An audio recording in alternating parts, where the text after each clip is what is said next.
Nagkaroon ako ng kapangyarihang kausapin ang buong mundo. Ngayon, pakinggan mo ang sasabihin ko. Nasaan si Elvis? Kung tutuusin ay hindi na kailangan pang ipakilala o hindi na kailangan pa ng mahabang introduksyon kung si Elvis Presley ang pag-uusapan. Kasi naman, kilalang kilala siya sa buong mundo at walang kamatayan ng kanyang mga awitin. Noong bata pa ako ay wala akong magawa kundi pakinggan ang kanyang mga kanta.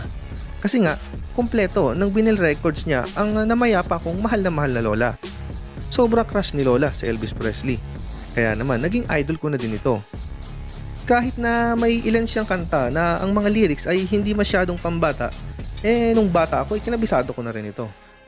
Ipinanganak siya sa Mississippi, Amerika, noong Enero 8, 1955. At sa edad nga na 13 ay nagsimula siyang maging singer noong 1954. Siya lang naman ang founder ng masiglang genre ng rockabilly. Nagurian siyang King of Rock and Roll o The King. Parang si Fernando Poe Jr. ng Pilipinas. At magpasa hanggang ngayon ay hawak niya ang record ng best-selling solo artist. Baka nga siya na rin ang pinakamayamang na mayapa na sa buong mundo.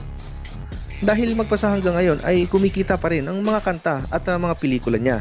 Kahit nga, ang mga personal niyang gamit na naiwan dito sa lupa ay pinag-aagawan magpasa hanggang ngayon.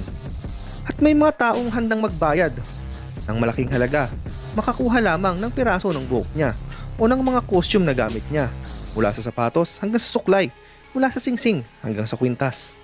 At take note, nagkakahalaga ng milyon-milyon ang damit o costume na mga ginamit niya sa kanyang mga konsyerto. Sa kasagsagan ng kanyang karir noong taong 1977 ay natagpuan siyang patay ng kanyang noon ay fiancé na si Ginger Alden bandang 2:00 ng hapon ng Agosto 6 ng nasabing taon. Ayon kay Ginger Alden, ay halos buong umaga niyang hinanap ang kanyang kasintahan na nakapagtataang araw kasi nga dapat ay naghahanda na si The King sa kanyang gaganaping konsyerto ng gabi ring yun. Hinanap ito ng babae hanggang sa makarating siya sa banyo at nangilabot siya sa nakita dito. Paano ba naman?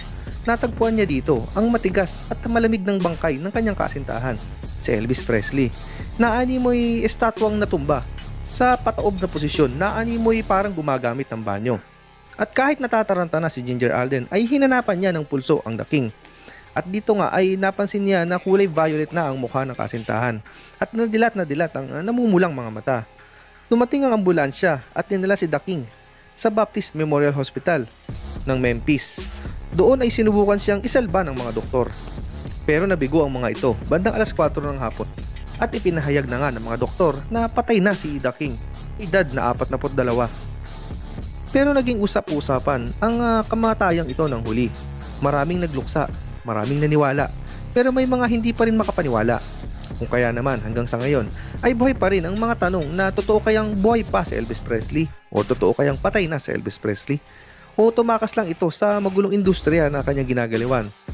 Kung ganoon, ano nga ba ang ikinamatay ni Elvis Presley? Mayroong 3 doktor na inisyal na sumuri sa katawan ni The King. Si Doc Eric Moorhead, Dr. Jerry Francisco at si Noel Floredo.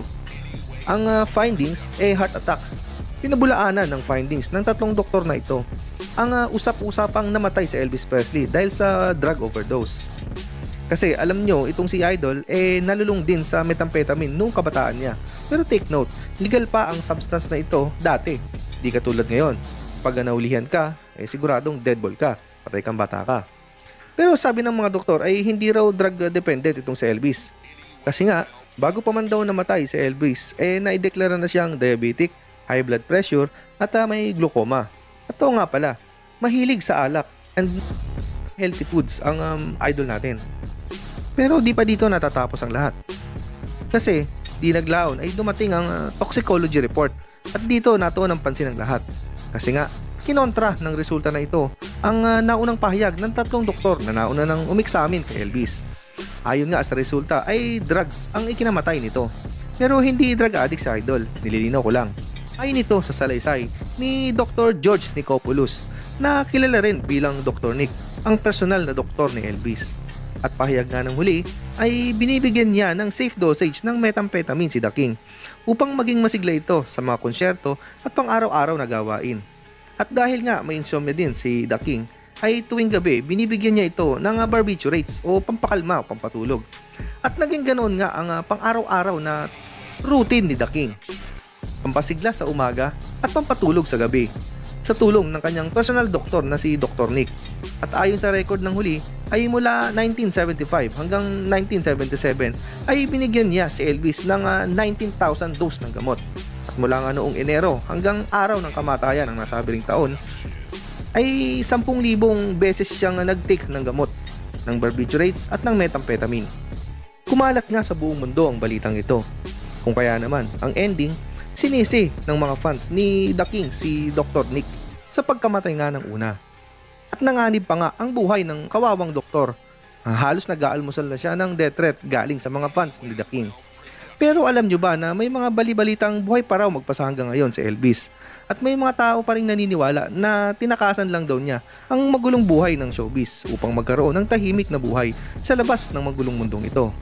May mga kumakalat na mga pictures sa internet, ang mga video sa YouTube na kung saan nahagip ang isang lalaking balbasarado at tinatansyang si Elvis Presley nga ito. Meron din daw sinasabi na nahagip daw si The King sa kamera ng pelikulang Home Alone.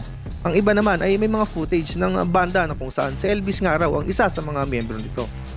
Umaattend pa nga raw ng party ng mga malalapit na kaibigan itong si The King. Mayroon pa nga bumuo ng samahan ng mga fans na ang pangalan ay Elvis Sighting Society upang mamonitor ang mga insidente ng pagpapakita ng ating idol. Pero ito ang pinakamatindi. Sa librong Is Elvis Alive ay sinasabi ng author dito na si Gail Brewer ay pineke daw ni Elvis ang kanyang kamatayan. Dahil kung hindi niya gagawin ito ay tiyak na papatayin siya ng mga mafia o ng sindikatong kanyang pinag-iispiyahan. Secret agent daw ng FBI si The King. At may ebidensya si Gail Brewer dito na sa pangangalaga niya ang mga ito. Ayon mo, napakatindi pala ng pamumuhay ni Elvis dati kung totoo man ang sinabi ni Brewer. May mga bagay talagang mahirap alamin dito sa mundo. Pero lagi niyong tatandaan na kapag may usok ay may apoy. Ang pinakamalaga ay maging mapagbasid at maging mapanuri tayo sa lahat ng oras dahil marami pa tayong hindi nalalaman dito sa mundo. At muli ay nagpapasalamat ako sa pagbibigay nyo ng oras sa panonood ng maikling video na ito at lagi niyong tatandaan na ang video ito ay isang normal na YouTube vlog lamang at hindi isang libro. Maraming salamat mga kaibigan.